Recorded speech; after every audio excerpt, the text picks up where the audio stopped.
Can Central Sports Cards and Memorabilia offers the widest selection of sports cards and signed memorabilia in the city.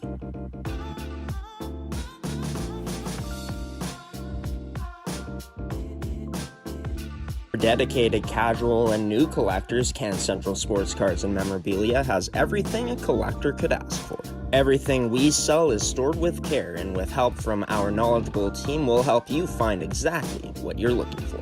We carry Upper Deck hockey card brands like Series 1 and 2, the Cup, Ultimate, SPA, and plenty more. So what are you waiting for? Come down to Can Central Sports Cards and Memorabilia, Winnipeg's premier sports cards and memorabilia store.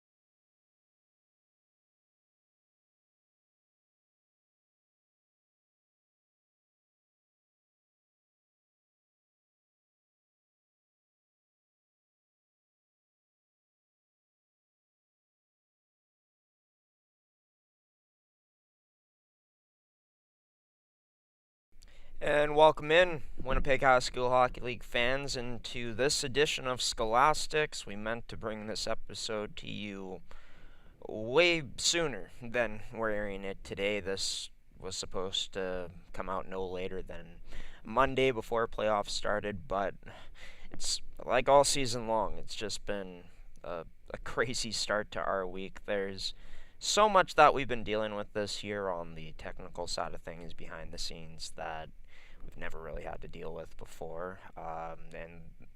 The reason why we didn't give you this podcast a few days ago is not only because of that, but if I was to put it out, it wouldn't be to the quality of my liking, and what we're all about here is trying to deliver you the best quality we possibly can when it comes to our coverage from around here in the league.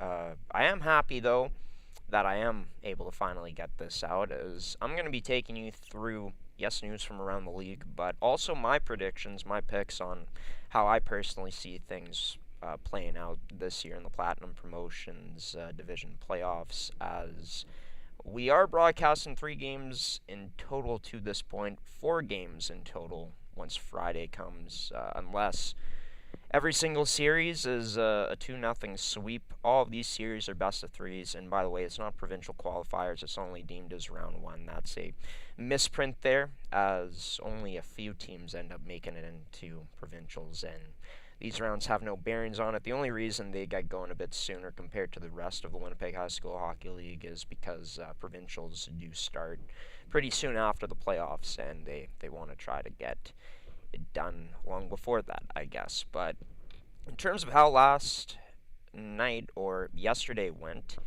in the playoff action, we were able to broadcast one of these games, as it was CGS and Westwood that we broadcasted, as CGS went up 1-0 in the best of 3 series after being down 1-0 to start off that game in period number 2. Garden City with a huge win, 4-1 over St. Paul's, to put them on the ropes, as Garden City is the 6th seed this year coming in. But as for upset potential so far, Miles Mac is the 9th seed going up against Belleville. They'll be in action tomorrow, as we'll have that matchup for you live from Gateway Rec Center. But yeah, Miles Mac has Belleville on the ropes, Belleville the higher seed, and the biggest potential upset so far, the Lord Selkirk Royals, who were up 1-0 in their series against River East. River East is the 7th seed, and Lord Selkirk the 10th seed. We'll have that game broadcasted for you at 4 p.m. today. As for the last series to get going, that's Steinbach and Shaftesbury, which will get going finally today at 4 p.m. at the Southeast Events Center. For the full scores, full updates from around the Winnipeg High School Hockey League's playoffs, be sure to check out winnipeghshl.ca and go under their playoff tabs. As for the other divisions, they're going to be starting very soon. We're going to get news from around the league out of the way right away. But before we do that, I just want to show you what the bracket looks like between all the teams in the Platinum Promotions division. The top 3 seeds get a bye, so Oak Park, Vincent Massey, and Sturgeon Heights all guaranteed a spot in the quarterfinals as they patiently await how this week ends up rolling out in the Platinum Promotions division playoffs. As for the power rankings, the Niverville Panthers still find themselves on top ahead of teams like the Warren Wildcats, Gabriel. In terms of the AAA and Quadruple A boys power rankings, just as I suspected, Oak Park jumping up from their previous ranking, which was 3rd, all the way to 1st. Sturgeon Heights moved up a spot. Steinbach dropped 2 spots. Vincent Massey also dropping a spot as well. CJS, River East, Garden City, and Lord Selkirk all maintaining their spots in the power rankings heading in, as Lord Selkirk switched from 7 to 10, and River East jumped up from 9 to 7, as you can see there. As this is how the Platinum Promotions division regular season rankings ended up finishing in terms of the records from these teams. A clear gap between the top 4 and the points in the standings. CJS had a nice 5-point gap between them and Garden City, as well as River East. Lord Selkirk actually ended up falling into the 10th seed after they were looking like they were going to finish as the 9th seed, but because they won in overtime instead of regulation over the Westwood Warriors, that only gave them 2 points in their final week of action instead of the full 3, so that played into things. And yeah, Miles Mack finishing off strong to get into that 9th seed. Shaftesbury, the Winnipeg Free Press Division champions last year, in tough in their first round series against Steinbach as they finished as the last place team. Last year's finalists, and Westwood finished second last in this division. But a much younger team this year, only graduating out 4 players this season. Here's a look at how the games went in the final week. Miles Mack, like I said, strong end to their season, even though it ended off with a loss, going toe-to-toe with last year's defending champions in this division in the Vincent Massey Trojans. Belleville finished off with a big shootout win. CJS rolled into the playoffs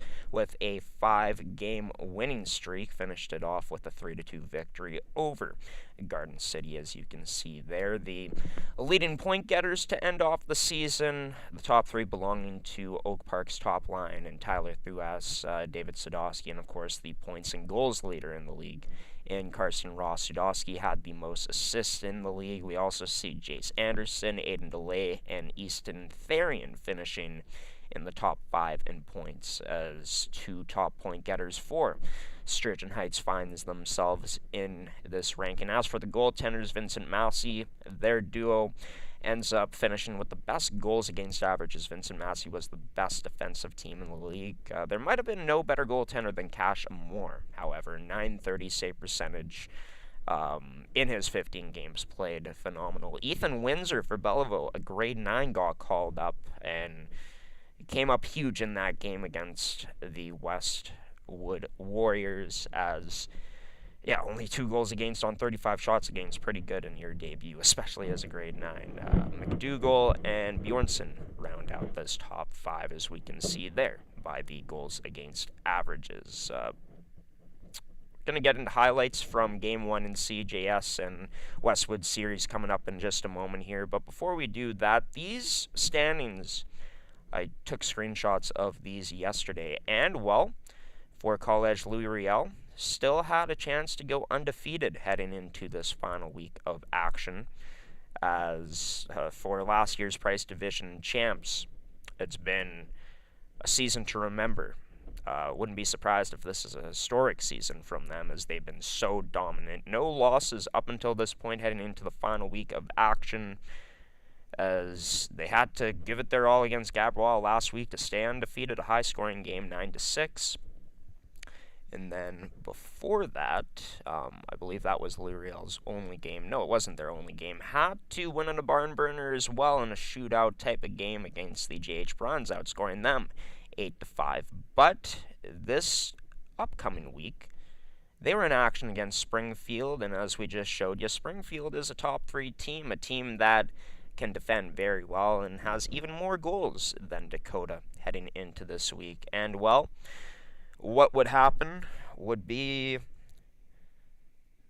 probably considered the biggest upset of the season, or one of the biggest upsets of the season in the Winnipeg Free Press division, just given, I know that Springfield was the third seed heading into it, but Louis Riel, the fact that they haven't lost a game all season long when against them is always an upset, and that's exactly what Springfield was able to do yesterday. 3-2 victory to end the Louis Riel Voyageurs' undefeated run as they go into their final game of the season against Sanford today at Notre Dame as they look to salvage things by getting back into the win column. But the undefeated run comes to an end. Honestly, probably Robert Lafreniere, the coaching staff, probably happy that, you get a loss out of the way.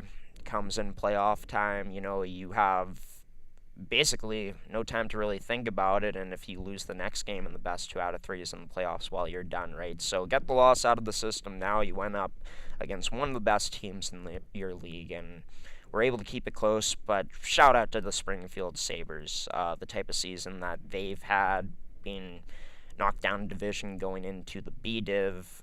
This team this season has proven that, of course, Toby Hobday has been a big time point getter for them, but other players outside of him have also stepped up, and Springfield has also really buttoned down their defensive play as this season has gone along. As mentioned, top 3 team in terms of goals against and top 2 in goals for, and, well, that strong play showing out big time yesterday against the Louis Riel Voyageurs, as we see Toby Hobday right there. 61 points on the season. He's done much more than just be a factor on this team. He's been an X factor, but also making his teammates look really good. 41 assists for him.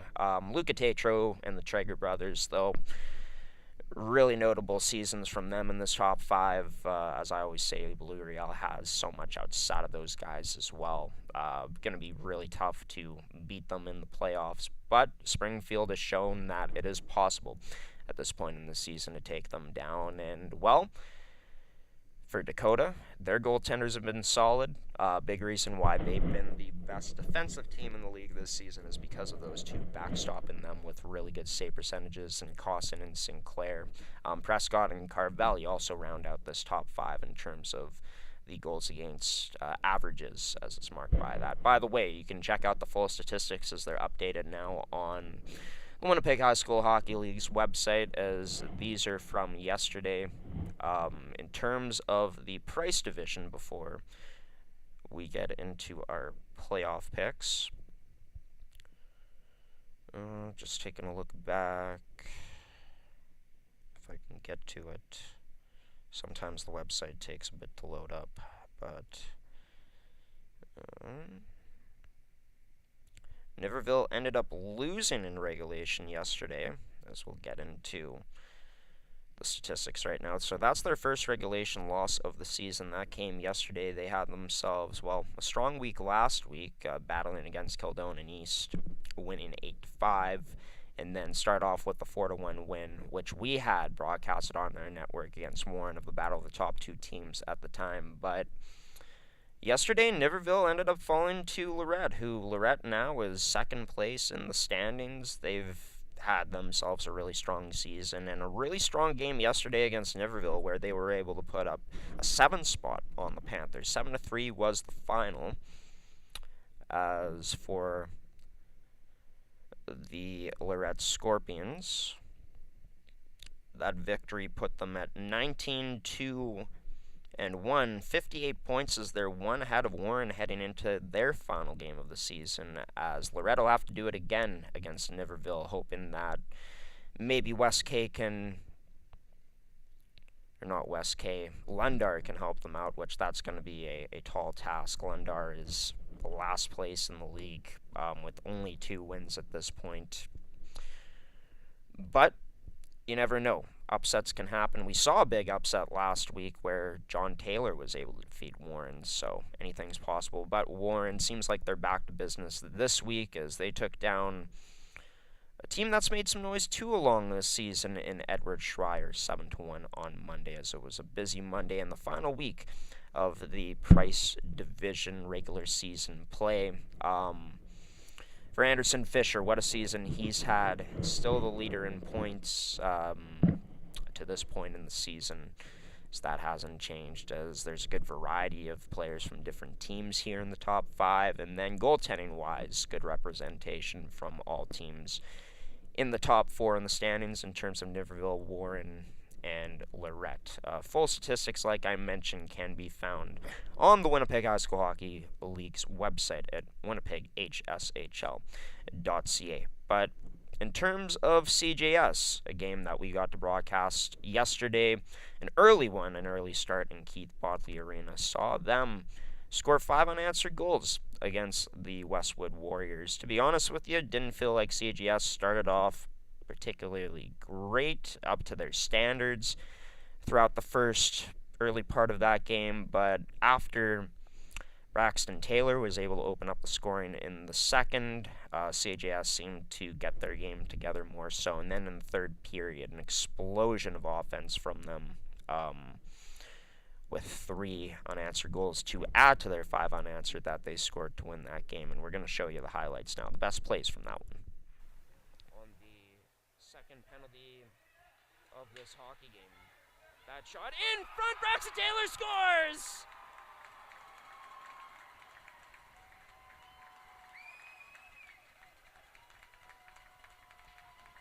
Westwood's X Factor finds the opportunity to strike, picks up a loose puck, makes a move on Trey Shell, backhand, forehand before roofing it upstairs. As they draw first blood here. Cut off by Middleton, taken away by Parnell for the moment, but Middleton gets it back now, fed ahead to Allen, looking to go one-on-one with Lightfoot, has Middleton heading to the net, Middleton scores!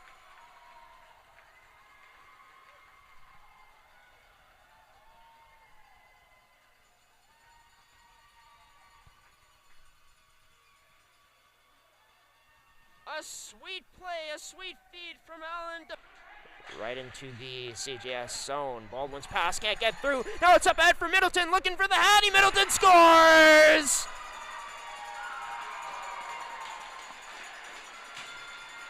And are you not entertained? Ethan Middleton opens his 2026 Platinum Promotions playoff campaign with a bang. A Hattie for number 10, the leading point getter and goal scorer for the CGS Olympians. And CGS, led by their big guns, top 3 point getters throughout the season. Ethan Middleton, of course, as I mentioned throughout that broadcast, led the team in points and goals throughout the season. Had a hat-trick performance, a natural Hattie, a game winner. Huge game for him. We gave him player of the game for CGS. And then Liam McCoy, the one that fed Ethan Middleton on that stretch pass up on that breakaway goal, also added on 2 goals for himself in period number 3. So McCoy and Middleton coming up huge for their Olympians. Braden Treshell with a huge performance in net to put last year's finalists in a hole early on here. As for CJS, if they do get by into the next round, likely would face the Steinbach Sabres, but crazier things have happened in playoff hockey, and it's not quite over until it's over. CGS is looking to close it out today, as they'll be back in action against the Westwood Warriors, 3:20 p.m. at their home in Dakota Community Center. Game 3 would go at Dakota early afternoon, I believe 2:45 p.m. on Friday if Westwood is able to extend it. But we're going to get into my playoff picks coming up next. I'm going to try to predict the whole Winnipeg High School Hockey League Platinum Promotions Division playoff setup coming up next here. But before we do that, we are going to send it to a commercial break by Can Central Sports Cards and Memorabilia, Winnipeg's premier sports cards and memorabilia store. Don't go anywhere. So we got our playoff predictions coming up next. Very exciting. But also kind of nerve-wracking at the same time, Can Central Sports Cards and Memorabilia offers the widest selection of sports cards and signed memorabilia in the city.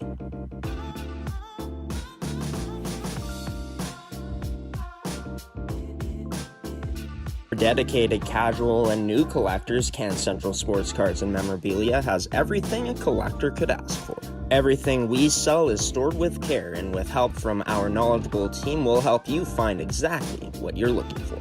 We carry Upper Deck hockey card brands like Series 1 and 2, the Cup, Ultimate, SPA, and plenty more. So what are you waiting for? Come down to Can Central Sports Cards and Memorabilia, Winnipeg's premier sports cards and memorabilia store.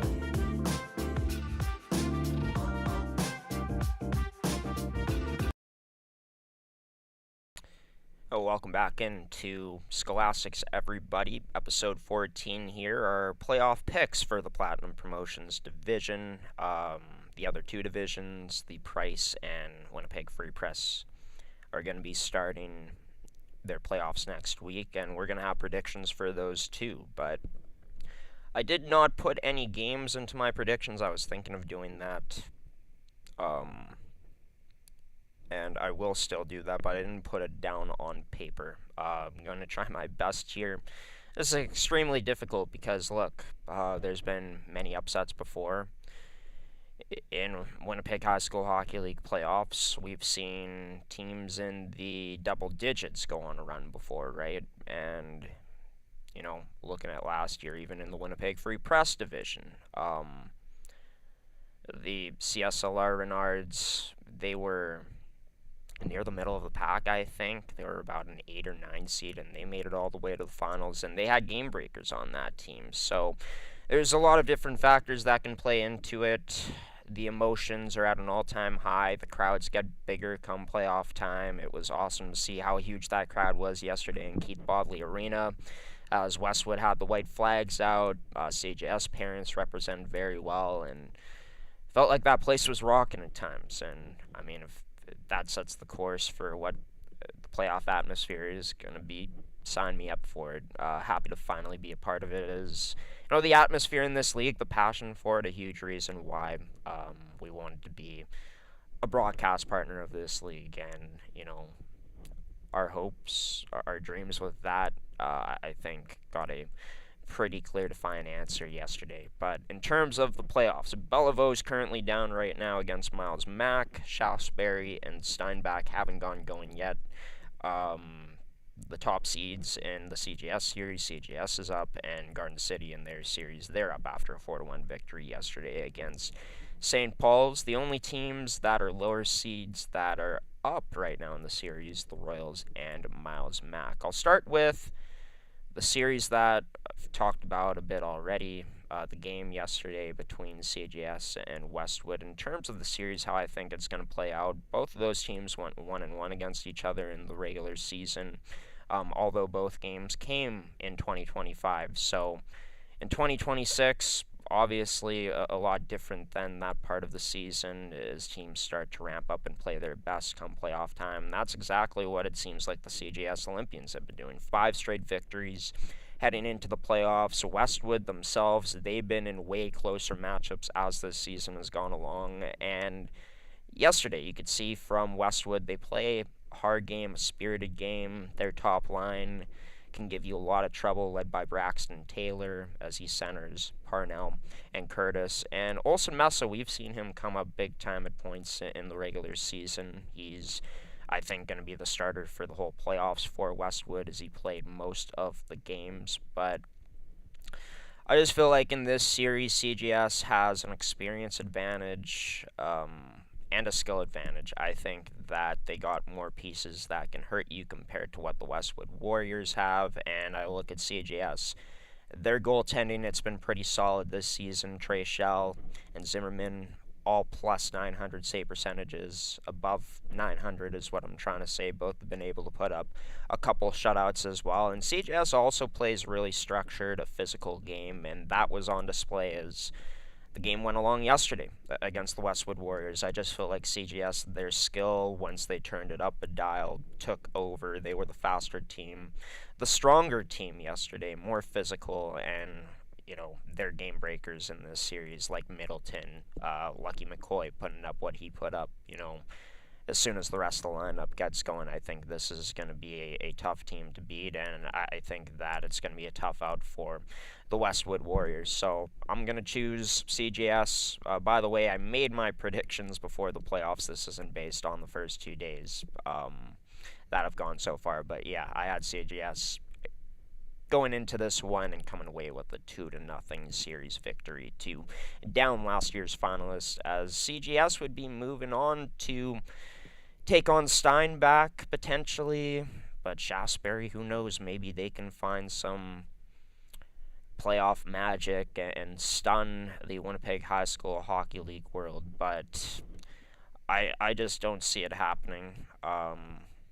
For Shaftesbury this year, they gave up the most goals in the league and scored the least goals. And when you take a look at their matchups against Steinbach this season in terms of how they fared, pretty good back in October the 29th. Steinbach only won that game 4-2.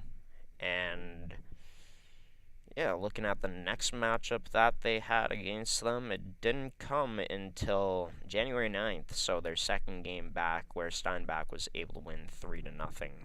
So, yeah, Shaftesbury has played them tough in games. Steinbach, maybe one thing that Shaftesbury can bank on is they didn't have exactly the strongest end to their season with multiple losses down the line, but once again, postseason is a different type of ball game, and I think that Steinbach, with some rest, some time to think about this is a team that was the second best defensive team by the numbers this season, a team that was top 4 in goals as well at 83, and a team much like CGS that I think plays really structurally well, plays a fast game. They got a game breaker or two that can hurt you, notably Jager Buchert. And then maybe their biggest X factor is in net in Cashmore. I think that they're going to settle down in this series as it goes along. Maybe Shaftesbury can get on them early if Steinbach starts a bit sluggish in that game one. But yeah, I'm riding with Steinbach in this one, taking the team that was better throughout the regular season, even though, Shaftesbury played them tough, given the context of how they play the other opponents, top-end opponents, where they would most likely get blown out this year. I'm still riding with Steinbach in this one. I think that their overall game, their speed and their skill is going to be a bit too much for Shaftesbury to handle, and I think Shaftesbury lack of goal scoring is going to hurt them in this series too, unless, one of their big-time players step up, and maybe we see Shaftesbury find a whole new gear that we haven't really seen from them this season. So could potentially set up the 4-5 matchup, CGS and Steinbach, which that is going to bring such good hockey. I think those two teams have had some great battles throughout this season, even though Steinbach has beat CGS every single time. Next series I'll talk about in terms of who I think is going to take it home. Garden City and St. Paul's. St. Paul's this season, got to give them credit.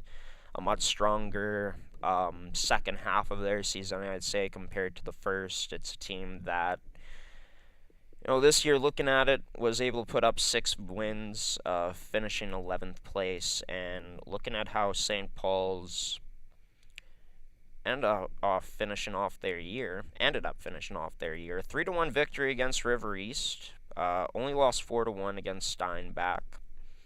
In the first meeting against River East, kept it close, only losing 4-2. And we're actually able to beat Garden City back on the 20th, 1-0. Most of the games that they do win, they'll come with low scoring, or if they're able to shut out the other team. They put up a big shutout against Belleville back in their first game of 2026. And even stuck with CGS well, right? Back on the 13th, only losing 2-1 in a shootout, and played them very hard in that game. You look at St. Paul's this season, in terms of the numbers that they put up, only 42 goals for, but they ended up only having 82 goals against, which, their defensive numbers were better than teams like Miles Mack and College Belleville, who finished a few spots higher than them, right? So this is a team that can defend well, a team that we've seen them this season. They can put up good chances offensively. We've seen them put up pressure before. This is a team that plays the game hard, plays the game fast, and, their goaltenders have been able to give them good chances throughout this season to be able to win hockey games. When we talk about players like Michael Kenny or Quinn Boulanger. As Michael Kenny ended up having a .923 save percentage and 2 shutouts while facing 452 shots. So he can definitely be a game breaker. It's just about who's going to step up front. And when I take a look at Garden City, I just like their depth up front. They're scoring a lot better, led by guys like Marcus Betts, right?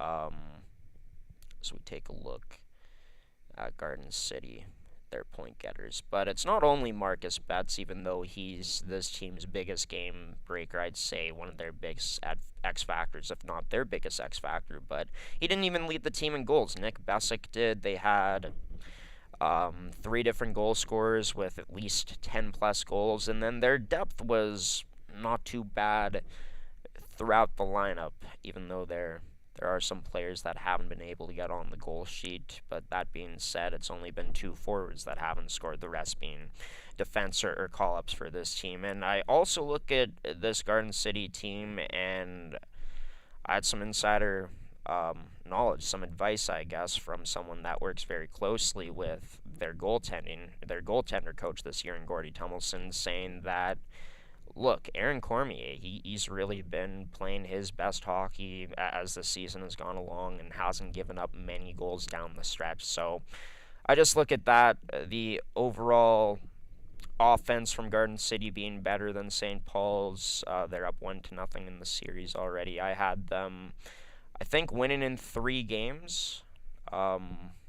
I had Steinbach winning in 2 games, CJS winning in 2 games. But yeah, I think that St. Paul's, based off of their strong defensive play, and maybe they can be opportunistic in game number 2. It's the hardest game to close out. I could see them taking it against Garden City, but I love Garden City's group, their offense, and their goaltending is getting better and better as the season has gone along. And another thing I'll point out about Garden City is this is a team that is never out of a game. We've seen them come back many times against teams that are, maybe below them in the standings, but even above them in the standings, as they've had, huge comeback wins all season long. So all of those factors put into place, the offense, the goaltending stepping up for Garden City, and the overall character of that group, I think that they'll get by.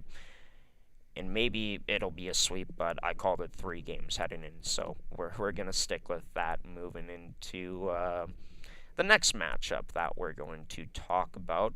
Let's talk about that 7-10 series in terms of Lord Selkirk and the River East Kodiaks. Look, the River East Kodiaks, been here before. This is a team with a lot of experience this season, even though they lost some good talent heading into this year from last year. The most notable one, of course, leading point getter and Nolan Fielding. Then you look at the Lord Selkirk Royals, a team that does have some experience themselves, but I'm not sure if they have as much as River East. But this team is a quality group, a team in Lord Selkirk this season that was able to finish as one of the best defensive teams in the league, and them themselves, who were able to play some really good hockey down the line. As we just take a look back at the standings, like the statistics here, Lord Selkirk got to 9 wins. Not the most goals scored in the league by any means. They were tied for the 3rd least. But in terms of goals against, this team was about middle of the pack. And the numbers were even stronger before that. At one point in the season, they were a top 4 team in that regard. And their defensive play, I feel like, is a big reason why they were able to jump up in the top 10s in the power rankings. And then you take a look at a team like the River East Kodiaks, a team that they themselves can defend very well. They finished with the fourth least goals against given up in the league. And also finished with about middle of the pack statistics in terms of offense put up, as they had 73 goals this season, which was one more compared to a team like College Belleville. However, even though River East is a team that plays a fast brand of hockey, their goal scoring is come through decently this year, and they've been able to play good defensive hockey. Their goaltending has been pretty good with, Finn Borsboom, being their netminder, backstop in this team. River East finishing with 13 wins this season. Let's just take a look back at their statistics. Finn Bjornsson had himself a strong season, 922 save percentage, and then his counterpart and Will Paskarik played in the same amount of games as him and had an 897 save percentage. But all that taken into account, I do still think that River East is on upset alert, and this is an upset I picked heading into this series. I think that Lord Selkirk is a bit of a sleeper heading into these playoffs. You look at them on paper, sure, their offense doesn't stand out, right? Near the bottom three of the Platinum Promotions division in that, but what does stand out is not only their goaltending, which is led by Giroux, who was named an all-star and one of the best goaltenders in this league. Not only does Lord Selkirk, I think, have good goaltending, but this is also a team that is much more disciplined compared to the River East Royal Knights, but still plays the game really hard. They have some players that can also step up big time offensively when, you talk about players like... This is just, everything continues to have to load here, but you talk about players like Eric Evison, 9 goals this season, led the team with 16 points. And going down the line on this team, maybe they don't have like a top end goal scorer by traditional standards, but a team that was able to get scoring by committee throughout their regular season, right? And I feel like just having the depth that they do, not at as high of a level as the River East Kodiaks do, right? But given that they can play strong, they can play fast, and this team is really good defensively, they have an X factor in net, and they're a bit more disciplined compared to River East. Like, I get that River East is near the top of the stats in terms of being one of the least scored on teams in the league, but I feel like come playoff time, the way that they play, the way they try to attack, from what I've seen this season, there's a lot of isolated rush chances where it's, they're trying to stretch the pass up to one guy and then he tries to take on one or the rest of the teams they're going against. And I just feel like Lord Selkirk plays a really well-structured game that they can shut down chances like that, and we've seen their counterattack being pretty strong this year, getting a good cycle going, and they've also been able to get things going on the power play too. And if you take a look at yesterday, like they battened down the hatches defensively, frustrated this River East Royal Knights team, and now have them on the ropes, and it's the hardest game to win in the series. That closing game coming up, I think that River East has a great shot to extend the series, and I could see them doing that today. But give me the Lord Selkirk Royals in 3 games. I think this team pulls off an upset based on their strong defensive play and based on just what I think they can take away from River East. I think that they match up very well in terms of being able to shut down a team like that. Like I said, that loves to stretch the play, but usually there's not a ton of support with their guys off the rush. I think that Lord Selkirk could expose that and shut that down as the series goes along, unless Ryan Gruner and his coaching staff are able to dial something up. I think that Rylan Giroux is going to be big time in this series. The players in front of him are going to step up big time in the end, and bang, I got the River East Kodiaks going out in the first round, which could be a mistake because, heck, if this team can get through the first round and maybe they build some confidence, maybe they go on a run, and I'm eating my words. But into the final series, Miles Mack and College Belleville. Man, this is puts me in a bit of an awkward position, right? Because, look, I never played on Belleville, but I am a Belleville alumni. So you imagine if I pick against them and I'm wrong, and the earful I'd be getting from their staff, Miguel Marcoux especially. I don't think he'd ever let me live it down. But to be fair, I do think that it's not going to be easy for Belleville in this series, and it certainly isn't so far. They're already down 1-0. They were the first game of this postseason, which was played on Monday, and Miles Mack was able to come out with a 2-1 victory. These two teams had close battles throughout the regular season as well. Miles Mack had themselves a pretty strong end to their regular season to be able to move into the 9th spot over Lord Selkirk. And as for Belleville, a team that was more so near the middle of the pack, a bit higher up in the standings, earlier on in this season. Lost in a lot of one-goal games as this year went along, and lost out on some valuable points because of that. When I've watched Belleville play this year, I do think there's been some inconsistencies in their game. They haven't always started the fastest, but when they can get it going, their forecheck is pretty tough to stop. This is a team that has a lot of returning talent coming back this year that I'm not sure exactly if we've seen the best from a Ryder Latta as of yet, right? And the rest of that supporting cast. It's a team that defensively has struggled to limit shots this season, and I think against Miles Mack, given that, that's going to set up for a very back and forth series, as it was back and forth in game one. Shots were about 27-23, I think, in favor of College Belleville. But that being said, I think just taking a look at both of these teams, Belleville able to put up way more offense than Miles Mack throughout this season. I know that regular season is different than the postseason. It's a whole new season, but I do believe that, just taking a look at the numbers, the makeup of these teams, given that there's a few days rest, I do still think that Belleville can come back and win this series if their players are able to find that next year, right, and are able to come and play their best.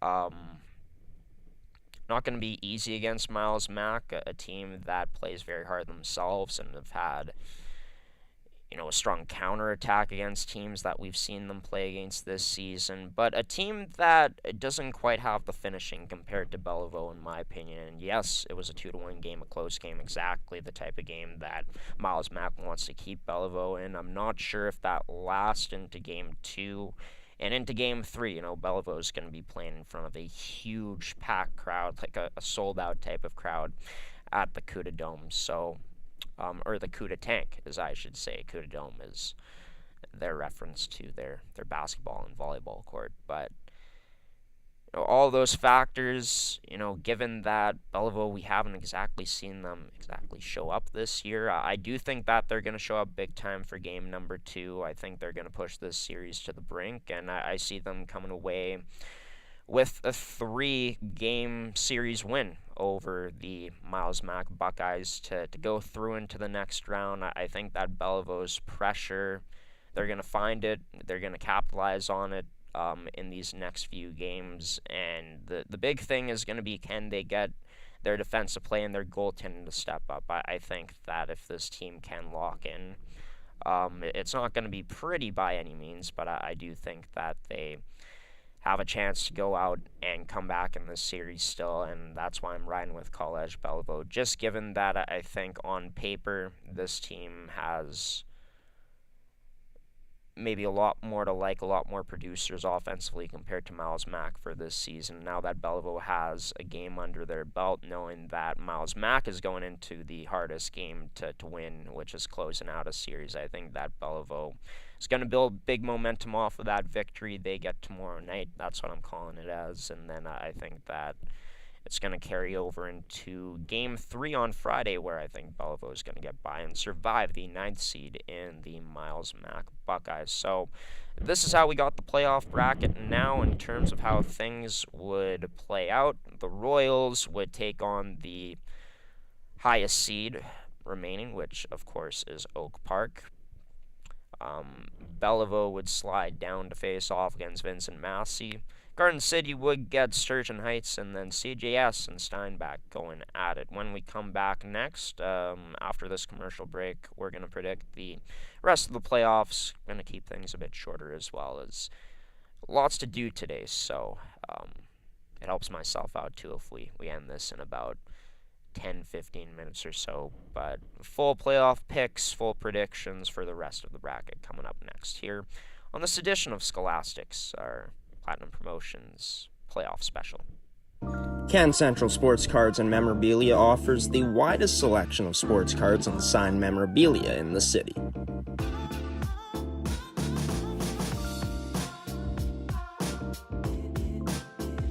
For dedicated casual and new collectors, Can Central Sports Cards and Memorabilia has everything a collector could ask for. Everything we sell is stored with care, and with help from our knowledgeable team, we'll help you find exactly what you're looking for.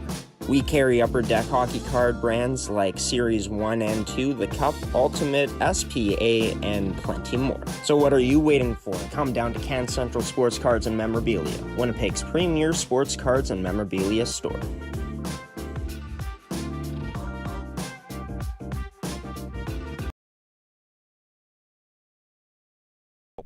Forgot to mute myself. Welcome back to Scholastics, everybody. We won't keep you for much longer, I hope.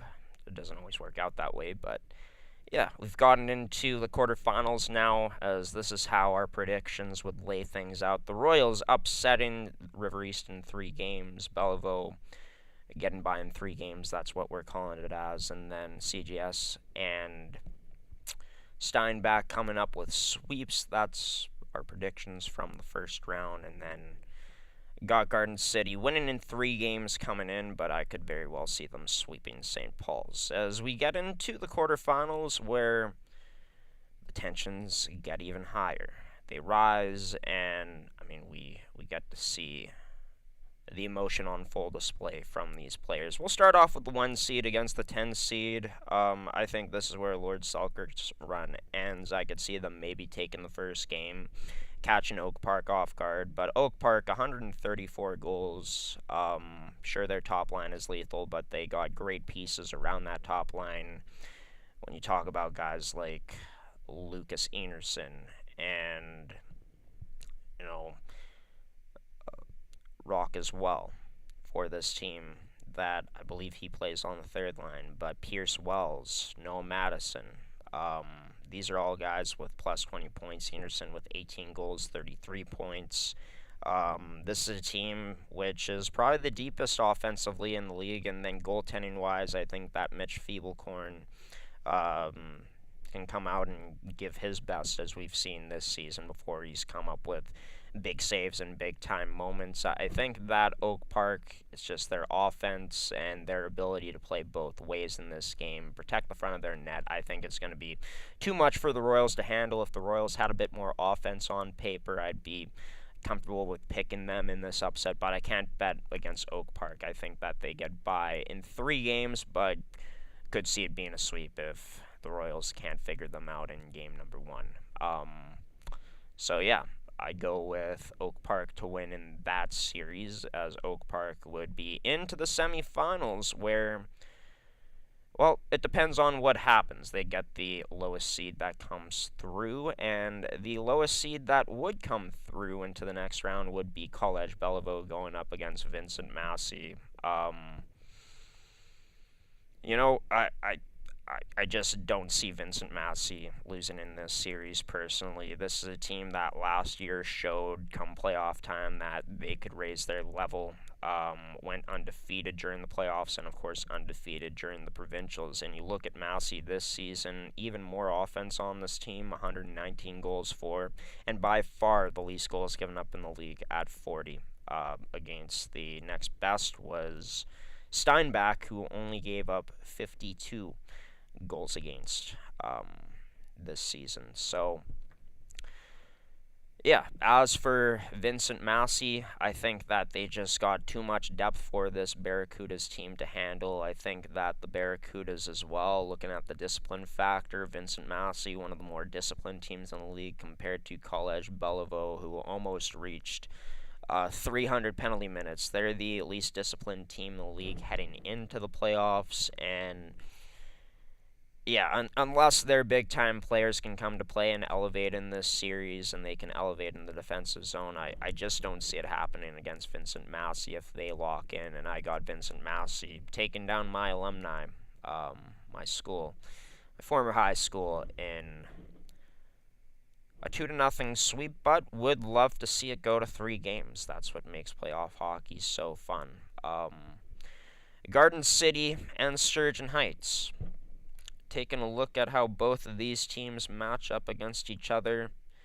The Cardiac Kids in Garden City looking for the upset against, well, one of, I'd say, the strongest teams in the Platinum Promotions division when you take a look at Sturgeon Heights and, their result against Garden City, or results as I should say, is both of their games against them came before December, as Garden City beat them 5-4 in overtime back in November on the 17th. And then, first game of the season, Sturgeon Heights, the very beginning, was able to come away with a 5-1 victory over Garden City. I take a look at both of these teams, and, once again, I'm going with the team that's been overall stronger on paper this season. 18 wins from this group in Sturgeon Heights this year.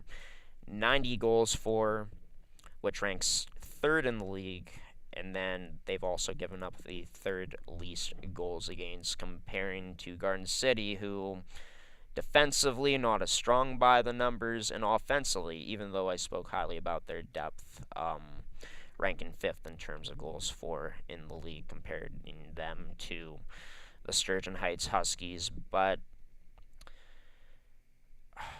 man, I think this series is going to be close. I think that it could go to 3 games. Both teams can play quick.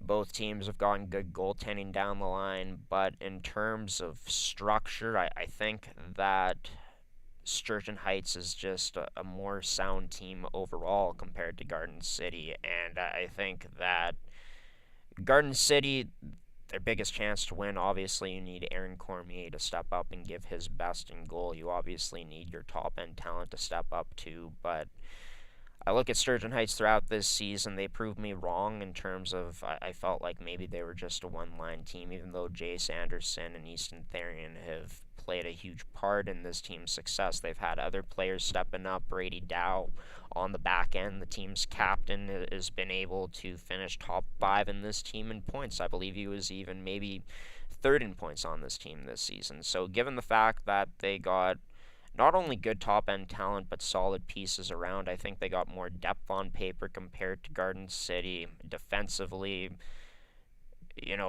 I think that the offensive talent is significant for the Sturgeon Heights Huskies team. And then in goal, look, as good as Aaron Cormier has been this season, I think that a guy like Fisher McDougall, or, the goaltenders that Sturgeon Heights has in net are highly capable of coming away and showing out in this series. So I'm going to go with Sturgeon Heights.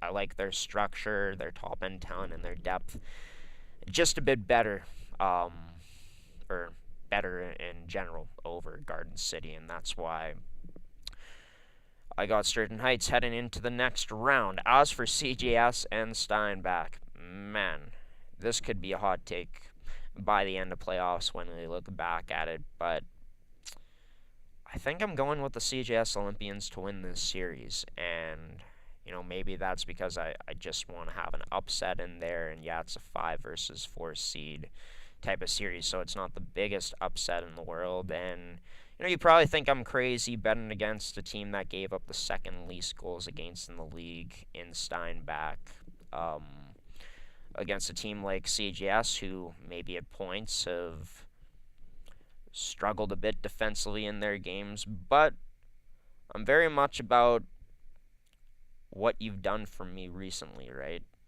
Like what you've done recently in this league, how you've played throughout the season.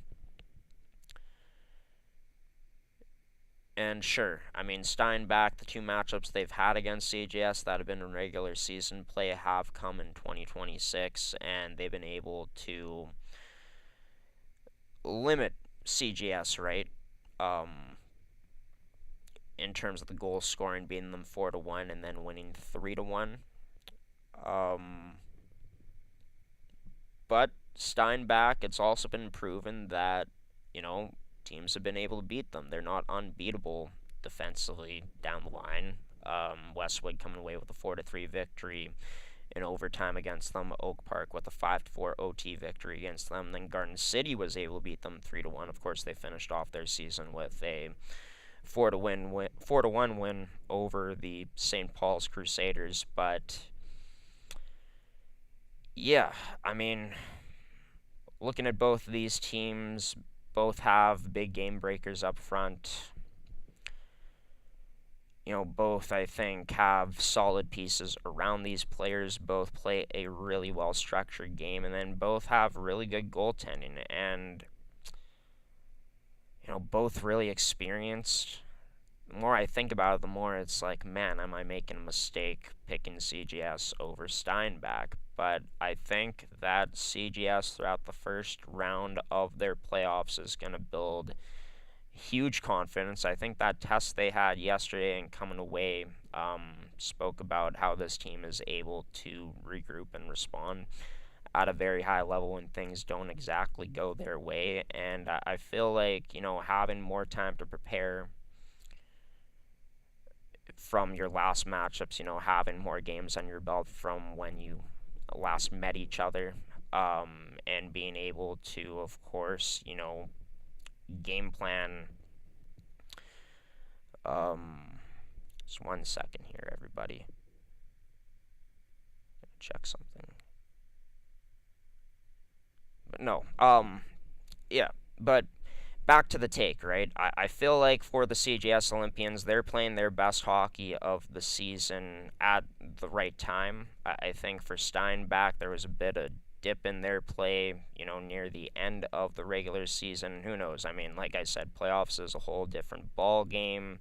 Steinbach could very well turn their game up to another level, but I feel like this team, maybe not vulnerable is the right word, but they definitely are beatable for CGS, even though they've been 0-2 against them. And I feel like in this series, I can make the argument that Ethan Middleton is the best player. It could very well be Cashmore for the Steinbach Sabres, and he could very well steal this series for the Sabres in the end, right? I think that for the Sabres to give themselves the best path to win in this series, you got to lock down defensively and rely on your identity. But I feel like with the speed, the physicality that, you know, CGS plays with, and their ability to get big stops from their goaltender in their own end, I guess I'm thinking that CGS, their top end talent, comes through bigger compared to Steinbach in this series. I think that it's going to be a really close and tight series between these two teams. I think it's going to go 3 games.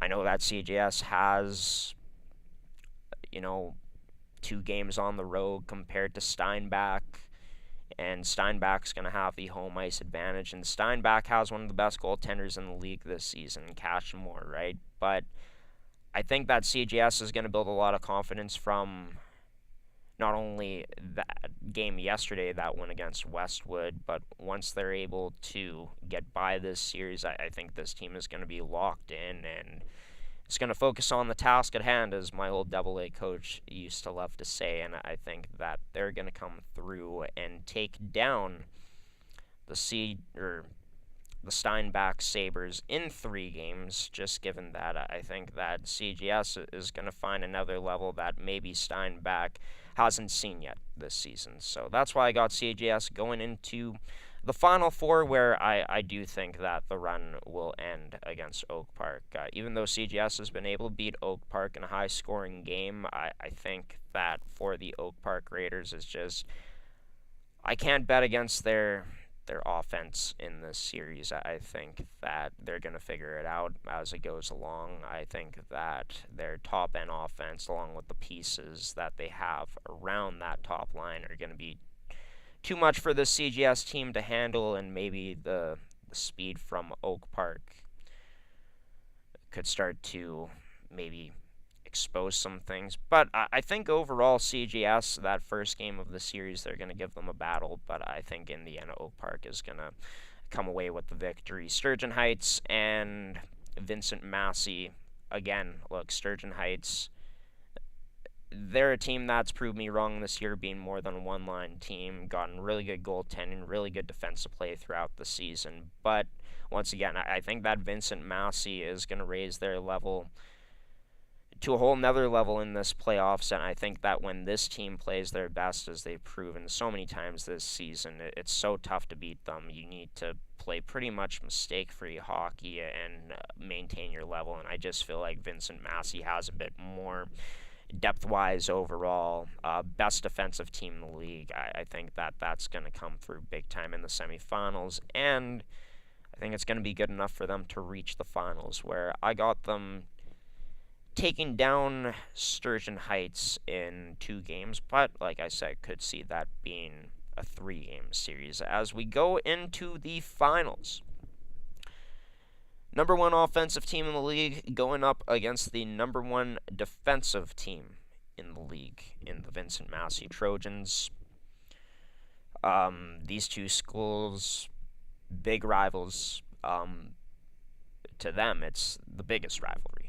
And, I mean, Oak Park, so much school pride for them if they're able to take down Vincent Massey, stop them from repeating. Vincent Massey, I think maybe that last regular season game that these 2 teams played against each other is probably sitting in the back of their mind. Maybe it comes to the forefront, but it's going to be a really intense, fast, hard, physical series with the best of the best here in high school hockey going at it against each other. I think that in the end, the old cliche as it goes is defense wins championships, and I think that overall this season, Vincent Massey, when they've locked in, have shown not only to be the best defensive team in the league, but also when this team locks in, they've been able to put up so much more offense this year compared to last year. They ranked about 5th in the league in numbers in that regard. Well, now they're top 2 in goals for, right? And I just feel like in the end, from what I've seen this season, no team is as sound overall as Vincent Massey when they play their best, and the teams that do bring their best in the playoffs, usually do give themselves a great opportunity to go out and win a championship, and I think that's exactly what Vincent Massey is going to do. I think that Ben Curtin and his coaching staff will find ways in the end to neutralize this Oak Park offense enough to be able to come home with a back-to-back championship, as I think that this team is highly motivated to go out and win the championship, to repeat and become back-to-back champs. And given that it's going up against their biggest rival, bragging rights are going to be on the line. And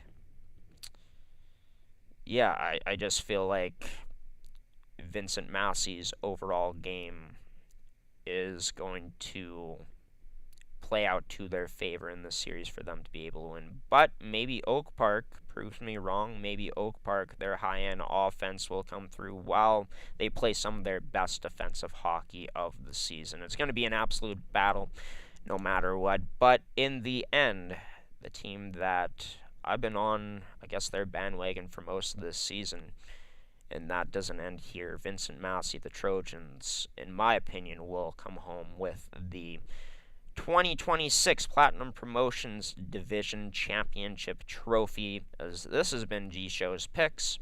You can watch all of the action all playoffs long on our Uscreen service, gshowproductions.uscreen.io. Games, by the way, are going to be set at $7 up until the championship series from all three divisions, as we're going to raise it to $10. The reason for that, well, we're trying to make as much bang for our buck possible back, so we can give back at a high level to the Winnipeg High School Hockey League, as a portion of all the money you spend goes directly back to these players. So let me know in the comments what your thoughts are on my picks. I feel like I'm going to get one of these wrong and get roasted for it, but hey, I'm willing to take that, to take the heat, right? Especially if, the school that I picked wasn't yours, the one that you cheer for.